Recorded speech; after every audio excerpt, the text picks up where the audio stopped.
Hey y'all. So today we're going to talk about budgeting.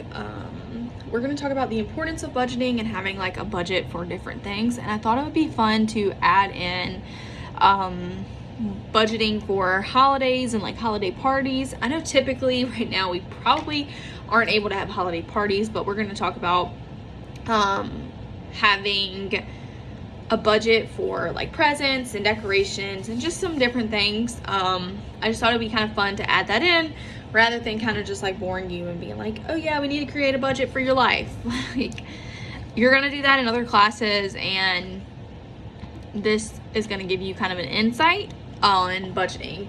I did want to kind of cover just what the importance of budgeting is. The importance of budgeting is basically for you to create a plan of where your money is going, so that you can make sure that you have enough money and you're not putting yourself in debt, or you're not homeless, or you're not out there trying to figure out how you're gonna eat, or whatever the case may be. So the good thing about a budget is having a budget. There are many different types of having a budget. For example, I like to use, and I teach this one and I taught this one in college. It is using a zero-based budgeting. So your money, like my paycheck, goes somewhere. Like, I break it up, whether it goes into my savings account or it goes to pay bills or groceries or gas or whatever. I put every single dollar into a place. And again, even if that's just to my savings account, so I have it later in case something happens and I'm not just spending, it still is somewhere. And the good thing about having a budget is you're not going to overspend. You're not going to just get a credit card and you're going to swipe it and swipe it and swipe it, and then you're going to be stuck in debt the rest of your life. Because typically we are going to end up with some debt, whether it be a car, a house, school, like student loans. We're still going to have some kind of debt typically. I would love to say that I was debt free, but I also have student loans and all the things. So the purpose of a budget is, again, to like have a plan. So like, this much money goes to my car payment, this much goes to my car insurance, this much goes to my phone bill. That's basically what a budget is. And then you want to have money left over. And again, that money left over for me would go into my savings account, so that if something happens and my car breaks down or something happens with my house, like, I have money set aside and I didn't just spend it, and I didn't go to Target and spend $500 this month because I just wanted to. So that's basically what the purpose of budgeting is in a nutshell. Now, I do want to cover what the importance of having a holiday budget is. Some people like to set like the money that I would set aside. They set certain amount aside each month to put it towards the holidays, or they may have like a savings account that they put so much money in it each month to put towards holiday spending, because holidays do create a lot of financial burden, especially if you wait until the last minute and you don't have that money set aside, or you don't have that money, you don't think about that money until here it is December 1st, and you're like, oh my gosh, how am I going to pay for all these Christmas presents? And then you just put it on your credit card, and then you spend the next year paying it off, and it's a vicious cycle. So it's super important to have a holiday budget so that you're able to pay for those things without going into debt for Christmas, because ultimately that to me is silly. You going into debt to pay for all these presents for everybody else when you could just buy them little things, or you could save up, say, $50 a month all year long, and that would give you, I can't do the math in my head, give me 1 second. Say we save $50 every month for the year, that gives us $600. And ultimately, I don't think you should be spending more than $600 on Christmas. I mean, if you have kids, it may be likely, but I'm not gonna spend $600. And once you have a spouse who is combined, like, that stuff does get a little bit easier. But for the purposes of this assignment, what we're going to be doing is you're going to be making a budget for a holiday party. for the first part. So I have given you I have given you budgets. Like you can pick you have to pick a budget, and you're gonna tell me in your answer, or you can I'm gonna have you do this on Cami, so you can just type in like right here that your budget is say $100 for this party. With that being said, you're gonna set your budget. I've given you a range. That's gonna be your total budget. And then you're gonna have a small budget.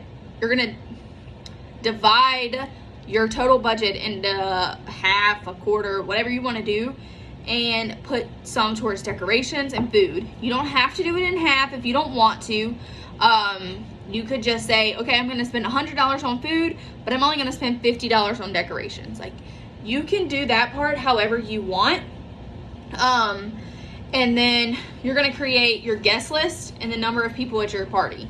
I don't want your guests to be any more than, with the governor's guidelines, we're gonna say 10. No more than 10 people at your party right now. We're gonna throw a little bit of Corona in there. So with that being said, then you are going to pick what decorations you're gonna buy. So you're gonna have to do a little bit of research here, and you're gonna have to tell me how much these decorations cost. And if you decide that you're going to the Dollar Tree and buy all these decorations, more power to you. Just put what decorations you're gonna get. You're again just gonna add your decorations, how many you're gonna have, and the total price. So again, if you're gonna go to the Dollar Tree and if you're gonna go to the Dollar Tree, you don't have to specifically tell me every single thing, but just put like garland or balloons, or I don't know, whatever decorations you're gonna have. And your party does not have to be bougie. All right, so for step 4, you're gonna be creating a menu for your party.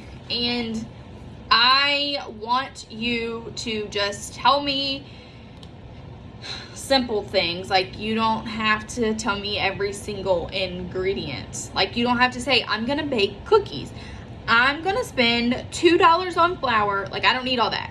Just tell me what you're making. You can put like kind of an idea of ingredients, and then just give me a price. If you're just gonna buy store-bought cookies, go for it.